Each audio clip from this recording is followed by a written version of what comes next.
On the 22nd of January, 1959, deep under the frozen Susquehanna River in Pennsylvania, the roof of a tunnel in the River Slope mine collapsed.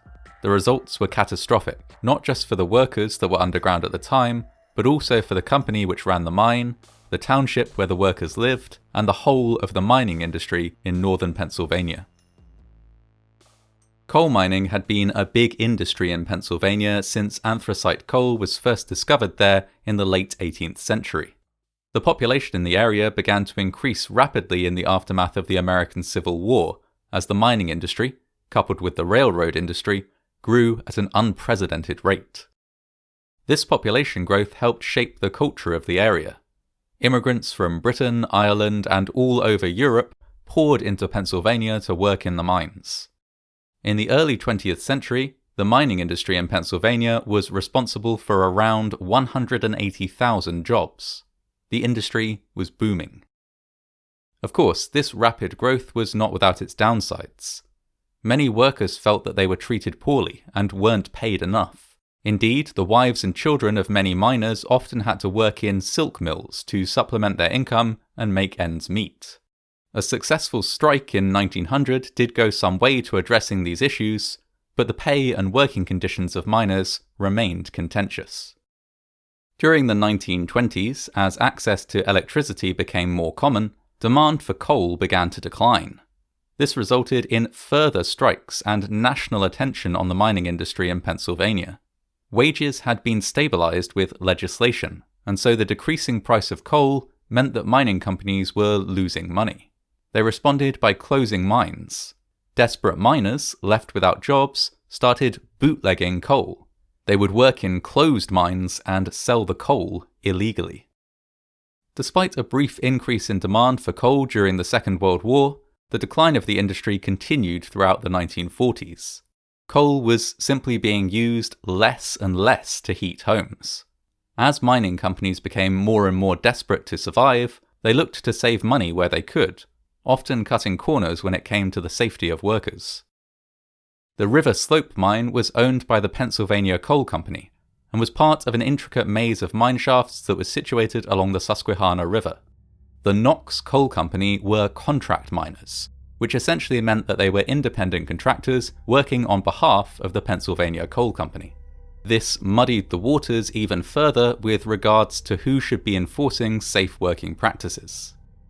81 men arrived to work in the mine on the 22nd of January 1959. It was slightly warmer than the day before, meaning the frozen Susquehanna River was beginning to thaw.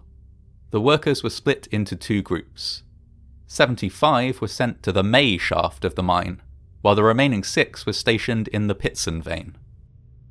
Given that the mine was close to a river, there were some regulations in place to limit where miners could dig. Stop lines were initially drawn to ensure a clearance of at least 15 meters, or 50 feet, between the bed of the river and any mining activity. The Knox Coal Company, with the backing of a union of miners, had gained permission to get a little closer. They were permitted to mine within 10.6 meters or 35 feet of the river. However, even this was not close enough for them. Miners from the Knox Coal Company had followed the Pitson vein far past the established stop lines. It would later be discovered that, in fact, they were mining just 48 centimeters, or 19 inches, from the river bed. At around 11 a.m. that morning, 2 of the 6 workers in the Pitson vein reported to their assistant foreman that they had heard a sharp popping sound. The 3 men hurriedly left the mine, notifying their superintendent on the way. The superintendent ordered an evacuation of the entire mine, but at the same time assured everyone that it was just a precaution and that the situation was not overly serious. He was wrong. Within 20 minutes, a roof prop had collapsed under the weight of the thawing river above, and water began pouring in through the roof of the tunnel at a rate of more than 8 million litres, or 2 million gallons per second. The sheer force of the water ripped away the wooden beams that were supporting the tunnels, causing entire sections of the mine to collapse. 33 men were fortunate enough to outrun the rushing icy water, a powerful flood which many of them could hear filling up the tunnels behind them as they fled. They caught the last lifts out of the mine via the May and Hoyt shafts, where they joined the 3 men who had initially fled the Pitson vein on the surface. As word had spread around the town, people began to gather at the mine to find their loved ones or wait anxiously for news. Meanwhile, down in the mines, the men split into 3 groups. A group of 7 men was led by Joe Steller, a Pennsylvania Coal Company surveyor who knew the mines very well and had a map which he was able to use to lead the group directly to an opening through which they could escape. A second group of men struggled to find an exit. They wandered around for hours looking for a way to escape before a man named Amedeo Pancotti managed to climb up an abandoned air shaft and alert rescuers. Pancotti was later awarded the Carnegie Medal for his heroism. A third group of 3 men, who were part of the team at the Pitson vein, may have survived the initial flood, but did not manage to escape. In total, 12 men lost their lives in the disaster. Their bodies were never recovered. As the rescue effort wound down, there was still another serious danger to be dealt with. The hole in the riverbed had to be plugged securely. The need was so urgent, in fact, that a nearby railway line was broken up and diverted in order to get supplies to the area faster. Anything and everything was used to try and stop water from flowing into the mine. Not just rubble, but hay, boulders, spare minecarts, and even the train carriages themselves. In total, it took 3 days to plug the hole and stem the flow of water into the mine. Then the process of pumping water out of the mines started, paid for by the Pennsylvania Department of Mines and Mineral Industries. It was hoped that, once the breach had been securely sealed with concrete, mining could continue in the area. By this point, the Knox Coal Company had declared bankruptcy, and was therefore not liable to pay anything towards the costs involved in this operation. However, the people at the head of the company were indicted with charges ranging from violations of mining laws to manslaughter. An investigation revealed that federal inspections of the mines in 1958, less than 6 months before the disaster, found that tunnels had been driven beyond stop lines, but no action was taken. The Knox Coal Company had continued to mine in areas where they did not have permission to mine. It was also found that August Lippy, a mine workers' union leader, held shares in the company.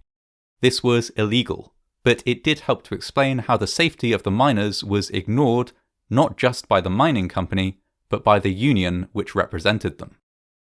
Despite significant evidence of negligence and a guilty verdict from a grand jury, nobody served any jail time as a result of the disaster. All convictions were overturned on appeal. This led to many accusations of corruption, none of which resulted in any further action. Indeed, the widows of the 12 men that had lost their lives in the disaster did not receive any death benefit payments for over 4 years after the flood took place. 3 members of the Knox Coal Company board did eventually spend some time in jail, but for tax evasion, rather than anything to do with the disaster. The whole affair shone a spotlight on the Pennsylvania coal mining industry, revealing a lack of workable safety regulations and some evidence of corruption. In response to this, the Pennsylvania Anthracite Coal Mine Act was brought into force in 1965. It defined much more clearly and unequivocally which areas could and could not be mined close to bodies of water. This change in regulation was too late for the River Slope mine. The damage done by the incident was compounded by the fact that a lot of equipment from the area had been used to try and plug the hole in the riverbed. The mine was closed permanently, along with several other mines nearby. 7,500 jobs were lost, something which had a long-lasting economic impact on the entire area. Coal mining in Pennsylvania would never return to its pre-disaster levels. Coal is still mined in the state to this day, but on a much smaller scale. The work is still difficult and demanding, but the workers in these modern-day mines are, thanks to numerous changes made in intervening years, many times safer in their workplace than they might have been in 1959.